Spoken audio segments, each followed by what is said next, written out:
Signed up to make a public comment, Mr. John Ashworth. Can I provide a visual aid?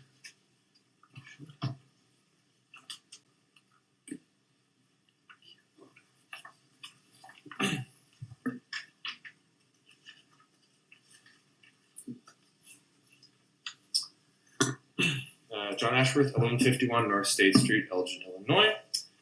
Honorable Elgin City Council, Mayor Captain, thank you sincerely for the opportunity to speak briefly this evening. I've been an engaged citizen of Elgin since 2015, when I first came here from Amsterdam, the Netherlands, to Judson University.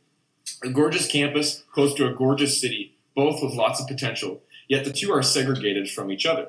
As much as myself and hundreds of concerned people on this petition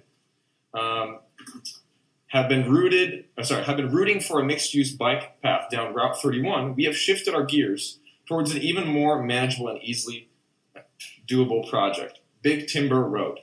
Currently, a relatively quiet road, this arterial thoroughfare once was extremely busy since it was an access point for Randall Road drivers to get to I-90 before the Randall Road on-ramp was completed in 1990. Ever since the 90s through today, Big Timber has been massively overbuilt, in my opinion and that of others, and underutilized for vehicular traffic with a combination of 4, 5, and even 6 lanes by Randall Road. Now we have growing communities in Elgin and people, including myself, dangerously unsure whether to walk, bike, scooter, or longboard down the middle or the sides of Big Timber to get to their groceries, meals, banking, train and bus connections, schooling, jobs, hospital, advocate Sherman, and other basic life necessities.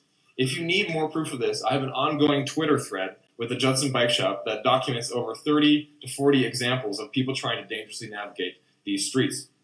With that being said, I've done my research along with support and negotiation with River Life Elgin, City Council members, State Representative Anna Mueller, Judson's president, and the Elgin community beyond, and we've discovered that a feasibility study would cost roughly $30,000 to $60,000.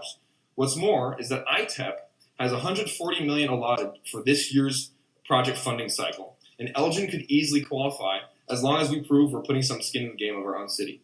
Each project award has a $3 million cap, and submissions are due between August 1st and September 30th of this year. Therefore, what I'm proposing on behalf of the Elgin community and the Elgin Sustainability Council, where I presented, is that we, number one, simply invest in a cheap feasibility study for the Big Timber corridor from Randall Road until State Street, purpose being a bike pedestrian mixed-use lane, or what they call a road diet. Then, number two, use Elgin's progress and submit an application for this year's 2024 ITEP grant. They want to see shovel-ready projects, so the feasibility study would be the least we could do. Then, number three, finally, with the city's sustainability 2030 goals in mind, we'll need a city-sponsored resolution, and let's simply make our city more attractive and safe to live in, not less. I hope you'll join us in this effort. Thank you very much. Thank you.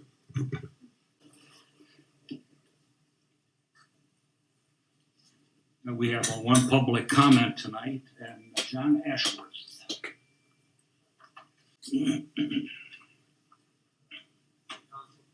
Respected Mayor, thank you again for hearing my presentation and comments last meeting. Just wanted to remind you of the idea of the Big Timber feasibility study to shrink it down perhaps to 3 lanes. Big Timber goes from 4 to 6 lanes all across from State Street to Randall Road, and it's overbuilt ever since 1991 when the Randall Road received an on-ramp to I-90. The deadline for the ITEP grant is September 31st. All we need is a resolution from a sponsor, aka the City of Elgin, and you can put me or any representative to work on the application immediately. It's a free feasibility study. Even if it doesn't turn out in your favor, you could reject it, but it would be a shame to not go for it. Thanks for your commitment to your support for the people of Elgin. Thank you. Thank you.